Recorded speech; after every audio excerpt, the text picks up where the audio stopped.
From MTN News, this is Montana This Morning. Good morning and welcome to Montana This Morning on this Tuesday, June 21st. We begin in Fromberg this morning where folks are doing everything they can to get their lives back. It begins with rebuilding more than 100 homes and 300 total buildings damaged or destroyed when the Clarks Fork River spilled its banks. The east side of town looks a lot like a junkyard. Cleaning it up is going to take some time, but the community is rising to the challenge. The mayor is manning a round-the-clock volunteer station, knowing for many in Fromberg things will never be the same. Human aspect of the loss. These people, a lot of them have lived here their whole lives. Everything is going to change. No, I'm scared. No, it'll be all right. We'll fix the river. We'll fix that edge. We'll be all right. We'll build her back better. She'll be better than ever. The mayor and his daughter have been serving breakfast, lunch, and dinner to anyone who needs it. And now time to get a quick check of the weather with Miller. And Miller, it is Summertime. Woke up to a brand new season. Kicked off officially at 3:13 a.m. this morning. Longest day of the year. 15 hours and 43 minutes of sunlight here in Billings. Okay, so a lot of time to get out and enjoy the weather, hopefully. Is it going to be nice? It's going to be a nice day today. Almost as if on cue. Summertime rings in with beautiful weather. We're only getting warmer. Lots of sunshine on the way, too. Let's crunch some numbers. Yesterday, our high of 69. We called 69, and that's exactly what we got. So below average, but we're going to start to get back to seasonal today and then just get above average for the next couple of days. Overnight low down to 50, just below, slightly below where we should be. Had a top gust yesterday of 38. Of course, we have the storms rolling through. We're going to do some storm reports for you here just to let you know. Some trees down, some hail as well around the Q2 viewing area. Not here in Billings, though. Precipitation yesterday, just under 1/10 of an inch. For the month, 2.63 inches. For the year, over 9 inches. So we're doing pretty good in terms of the month and the year where we average at about this time of the season. But we're going to be very dry moving forward for the next couple of days. What a great shot there from the Stockman Bank weather cam. 52 right now in Billings. Winds out of the west at about 12 miles an hour across the area, waking up to temperatures in the 40s and 50s. Highs today mainly in the 70s. We'll see some 60s as well. But I mentioned we're only getting hotter. How hot will it get? I'll let you know coming up. All right. Sounds good. Thanks a lot, Miller. Okay. Well, good news out of Yellowstone National Park. A brand new road will link Gardner with the park's headquarters at Mammoth Hot Springs. The new route will follow an old 1800 stage road. $50 million in federal emergency funds will be used to pay for it. Once it's complete, visitors will be able to access nearly 80% of Yellowstone. And this is welcome news for Gardner business owners like C. Thomas Hoff. He owns an art gallery which hasn't seen too many visitors in the past week. This time of year, it's usually packed. The town's customer base is down 90% right now. Hoff says he's relying on online sales to keep his doors open. Between COVID, the fires we had 2 years ago, more COVID, and now the flood, I'm waiting for the volcano to blow or an earthquake to happen. We just keep getting knocked down and getting back up. This is a great little town. I love it. And it's going to be a tough couple of years, but it'll bounce back. It may not be the same, but it'll bounce back. On top of the loss of business, the town remains under a boil order until the Gardner water system is deemed safe.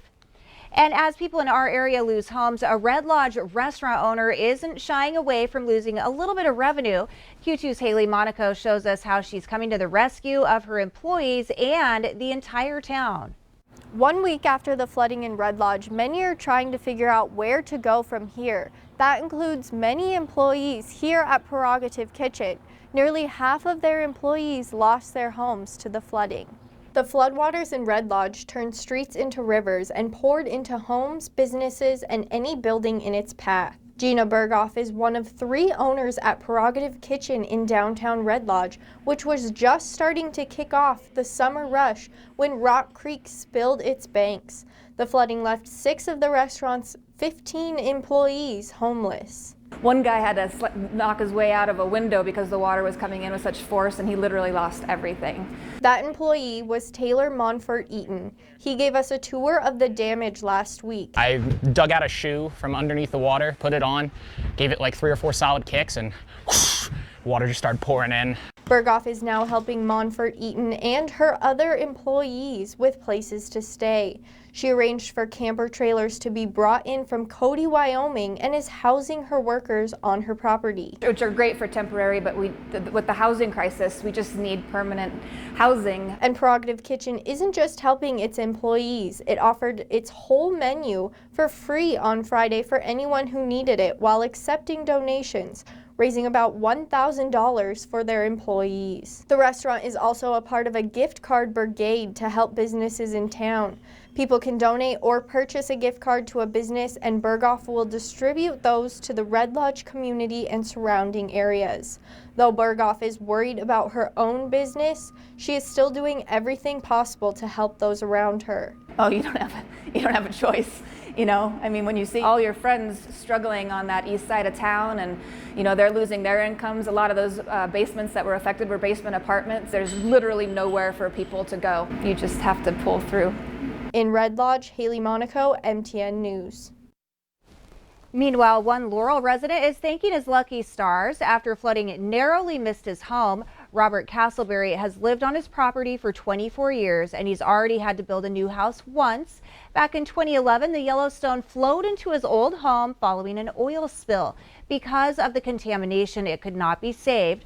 Robert's property wasn't completely unscathed, but he knows firsthand it could have been much worse.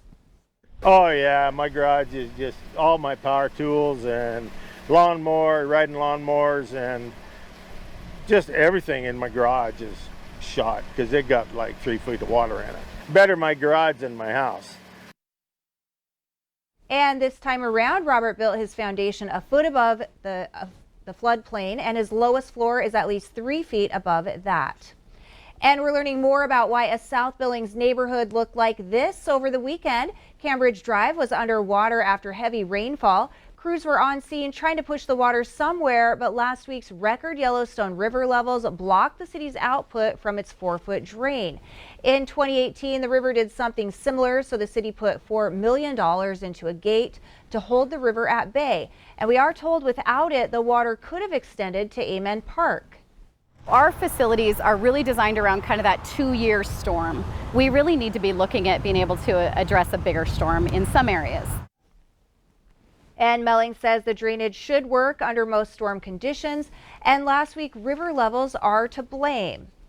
In national news, new federal gun legislation appears to be stalled in the Senate. CBS's Naomi Ruckham tells us how parents in Uvalde, Texas are responding. New reporting from the Austin American-Statesman shows armed officers waited in a hallway at Robb Elementary School, at least one with a ballistic protective shield.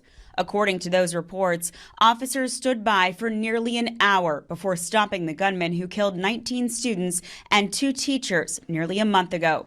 Parents in that community are now calling for the ousting of Police Chief Pete Arredondo. He may not have pulled the trigger, but there's definitely blood on his hands. He did not, his decision-making is completely negligent. Surveillance video obtained by the paper also indicates officers were at the school within 19 minutes of the gunman, earlier than previously known. Lord, we pray for our children. At an emotional school board meeting last night, relatives of those killed criticized the police response and what they call lax security measures. My mom died protecting her students, but who was protecting my mom? This will always haunt me and should always haunt all of you. How are we supposed to continue our lives here, knowing that those people that are supposed to protect us let down our family? A committee in the Texas State House is currently investigating the police response to the shooting, and state senators are calling for a special session on gun safety. Among other proposals, Democrats want to raise the legal age for owning an assault weapon from 18 to 21. These tragedies will continue to happen until we pass some basic common sense gun safety measures.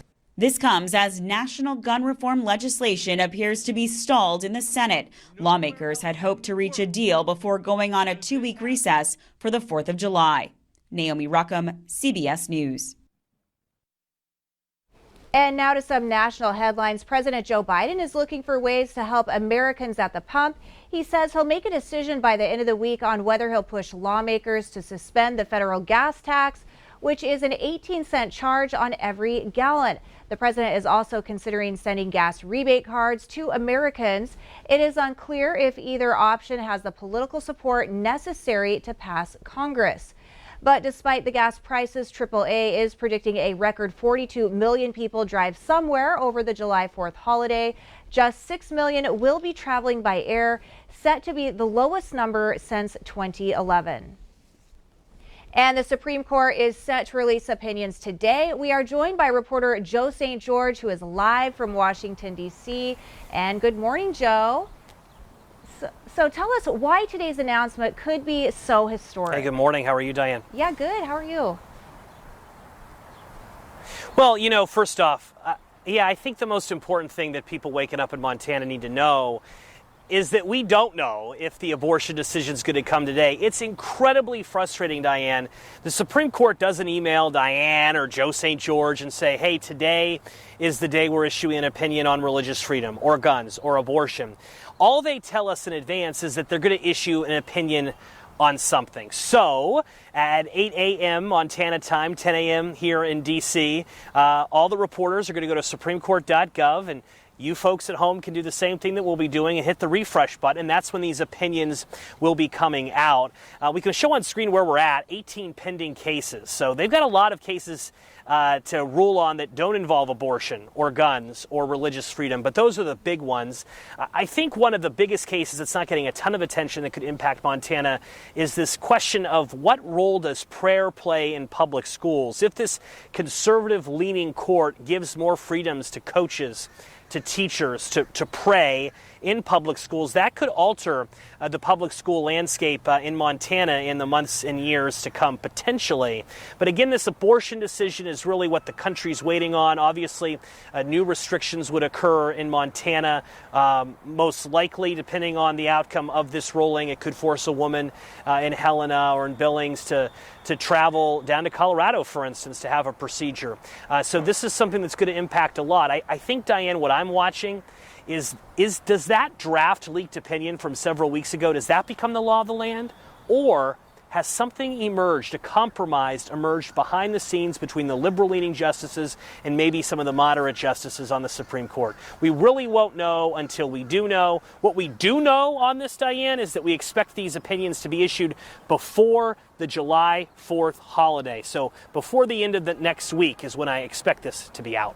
All right, so for now, we'll be clicking on those websites, just waiting for those results to launch.